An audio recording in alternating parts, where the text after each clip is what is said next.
We live in an era of the short expiry dream.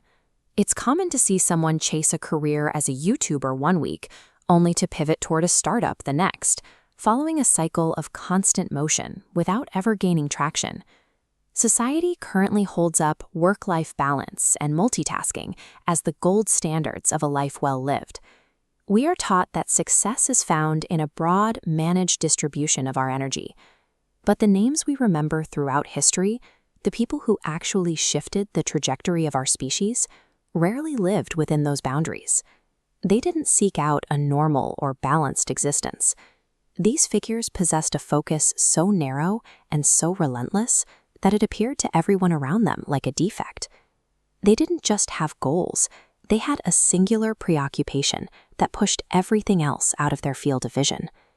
If you are looking for world-changing results, the path leads away from the modern comfort of mediocrity. It requires a level of devotion that most people will find entirely unreasonable.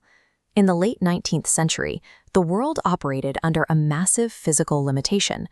Human contact was bound by the speed of a horse or the tap of a telegraph key. The scientific consensus of that age was clear. Experts believed the human voice was too complex to be converted into electricity and carried across a wire. To them, it was a physical impossibility. Major institutions and established scientists looked at anyone trying to solve this problem as a dreamer wasting his time on a mechanical hallucination.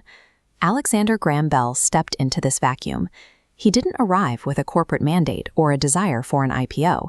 He was a man operating under the weight of a very specific personal pressure. Cracking the laws of physics required a mind that was, in some ways, irrational.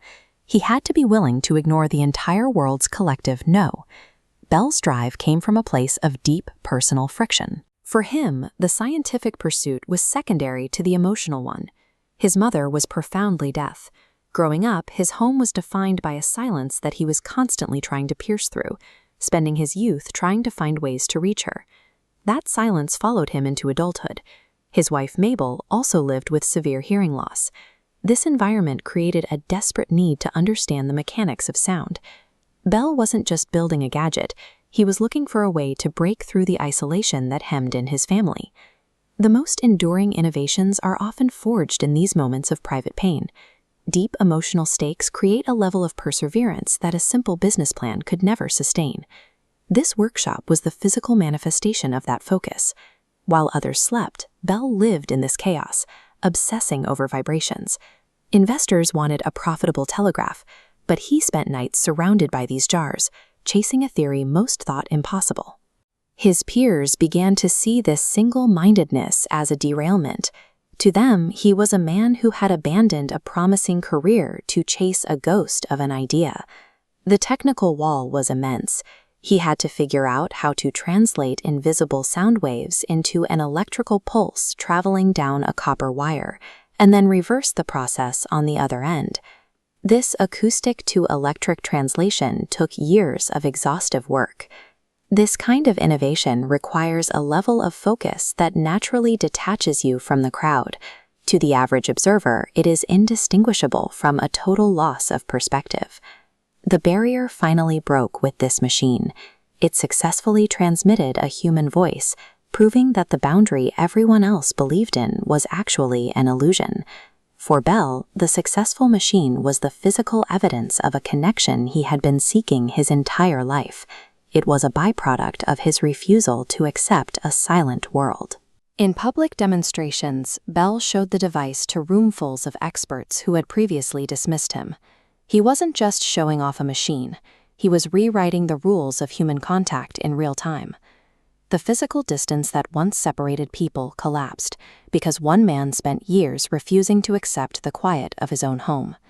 The global communication network we use today, a system worth trillions, wasn't born in a boardroom. It began as a singular man's attempt to reach his family. Those who leave a permanent mark on the world do not work through the night because they enjoy the daily grind. They do it because their destination is the only thing they can see clearly.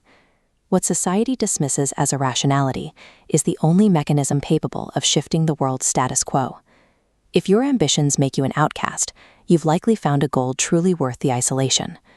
Those who accept the constraints of an average life are forgotten the moment they leave it.